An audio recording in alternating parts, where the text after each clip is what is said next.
2 বছর পুরানো স্যাংশন করা মোহনপুর নতুন সড়কের কাজ আজও অবধি ব্লক লাগেনি। কিছুদিন আগে কাজ আরম্ভ হয়ে পুনরায় বন্ধ হয়ে গেল।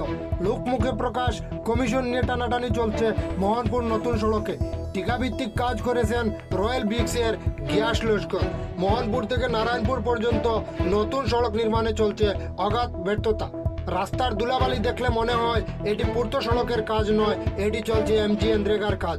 মোহনপুর পোনাকার বিলের মধ্য দিয়ে নির্মিত নতুন সড়ক বিভাগীয় কর্তৃপক্ষের প্ল্যান এবং এস্টিমেট মতে হয়নি। পোনাকাই বিল হতে প্রায় 300 মিটার জায়গা, এগুলিতে দুটি গাড়ি একসাথে ক্রসিং করতে বিরাট অসুবিধা হয়। নেই রাস্তায় সাইড বাম, সম্পূর্ণ অবৈজ্ঞানিক পদ্ধতিতে লুণ্ঠন রাজ চালাচ্ছে মোহনপুর নতুন সড়কে। আলগাপুরের বিধায়ক এবং অভিভাবক মন্ত্রী শ্রীযুক্ত কৃষ্ণেন্দু পাল মহাশয়ের দৃষ্টি আকর্ষণ করছেন জনতা। এই রাস্তা দিয়ে প্রতিদিন প্রায় 10,000 মানুষ চলাচল করেন। নারায়ণপুর মোহনপুরের শেষ অংশের মানুষ শহর সংযোগী হওয়ার একটি মাত্র রাস্তা এটি। এই রাস্তা নির্মাণে লাগামহীন গাফিলতি সত্যি ঘৃণনীয়। রাস্তায় ধুলাবালু নিবারণে জল দেওয়ার নামে ঠিকাদারের নেই কোনো পদক্ষেপ।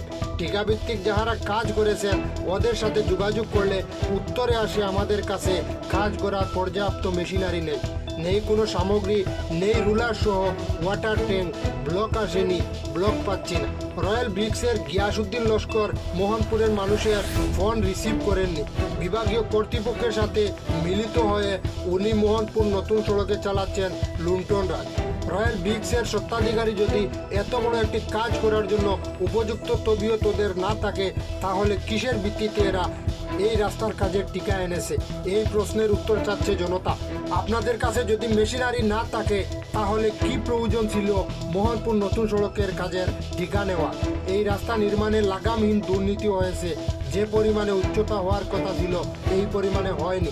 বিভাগীয় কর্তৃপক্ষের কাছে আগামীকাল রাস্তার আরএল নেওয়ার জন্য লিখিত আবেদন জানানো হবে এলাকাবাসীর পক্ষ থেকে, এবং জেলা শাসক সহ বিভাগীয় কর্তৃপক্ষকে অভিযোগ জানানো হবে আগামীকাল এই রাস্তার নির্মাণে লাগামহীন গাফিলতির জন্য।